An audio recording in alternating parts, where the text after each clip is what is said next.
Kaya pala ganito ang naging resulta ng kapalaran ko. Kasi alam ng Diyos na kaya ko. Sa edad kong to, napagod na akong magmadali. Kaya lahat ng ginagawa ko ngayon, ini-enjoy ko na lang. Siguro sa dami na rin ng aking pinagdaanan, napagtanto ko na ang buhay ay mas malawak at mas mahiwaga pa sa mga problemang dumarating sa buhay natin. Tumatanda na tayo, baka sa kakahabol natin sa masagana at maayos na buhay, ay hindi na natin nai-enjoy ang buhay.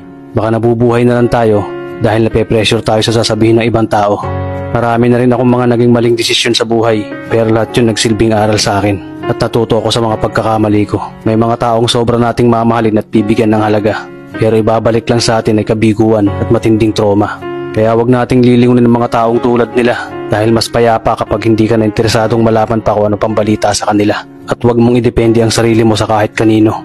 Tandaan mo, kahit sarili mong anino, iiwan ka din nito kapag madilim na ang paligid mo. Kailangan natin matutunan na wag ikumpara ang sarili natin sa iba dahil hindi natin laban ang laban nila. Karera mo to, di nila karera. Dahil ang buhay ay hindi naman nasusukat sa kung sino ang mayaman, kundi kung sino ang payapa. Kaya galingan mo lang palagi tol dahil napakaraming tao mapanghusga, hihilahin ka pababa at lagi mo tong tatandaan.